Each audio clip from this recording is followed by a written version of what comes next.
Matthew 23. Then Jesus said to the crowds and to his disciples, The scribes and the Pharisees sit on Moses' seat. So practice and observe whatever they tell you, but not what they do. For they preach, but do not practice. They tie up heavy burdens, hard to bear, and lay them on people's shoulders, but they themselves are not willing to move them with their finger. They do all their deeds to be seen by others, for they make their phylacteries broad and their fringes long, and they love the place of honor at feasts, and the best seats in the synagogues, and greetings in the marketplaces, and being called Rabbi by others. But you are not to be called Rabbi, for you have one teacher, and you are all brothers. And call no man your father on earth, for you have one Father who is in heaven. Neither be called instructors, for you have one instructor, the Christ. The greatest among you shall be your servant. Whoever exalts himself will be humbled, and whoever humbles himself will be exalted. But woe to you, scribes and Pharisees, hypocrites! For you shut the kingdom of heaven in people's faces. For you neither enter yourselves, nor allow those who would enter to go in. Woe to you, scribes and Pharisees, hypocrites! For you travel across sea and land to make a single proselyte, and when he becomes a proselyte, you make him twice as much a child of hell as yourselves. Woe to you, blind guides, who say, if anyone swears by the temple, it is nothing, but if anyone swears by the gold of the temple, he is bound by his oath. You blind fools! For which is greater, the gold or the temple that has made the gold sacred? And you say, if anyone swears by the altar, it is nothing, but if anyone swears by the gift that is on the altar, he is bound by his oath.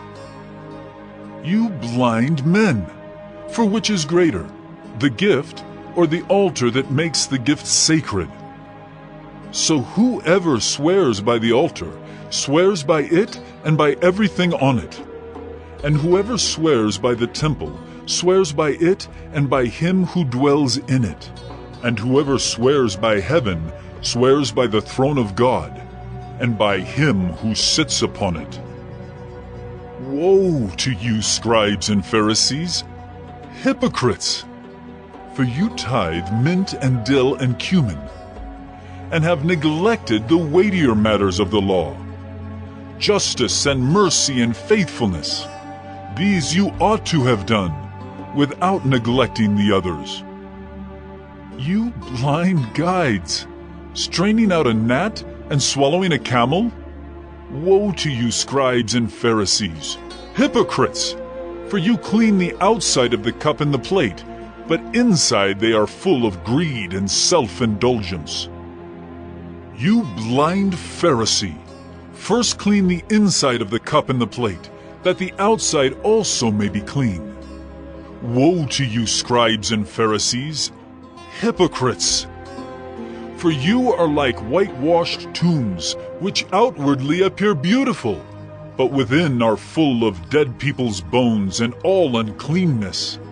So you also outwardly appear righteous to others, but within you are full of hypocrisy and lawlessness. Woe to you, scribes and Pharisees, hypocrites! For you build the tombs of the prophets and decorate the monuments of the righteous, saying, if we had lived in the days of our fathers, we would not have taken part with them in shedding the blood of the prophets. Thus you witness against yourselves that you are sons of those who murdered the prophets. Fill up then the measure of your fathers. You serpents! You brood of vipers! How are you to escape being sentenced to hell?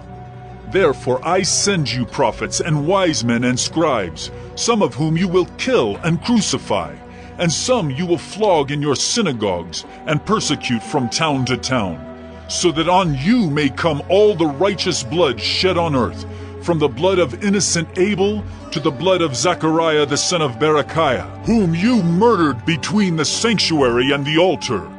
Truly I say to you, all these things will come upon this generation.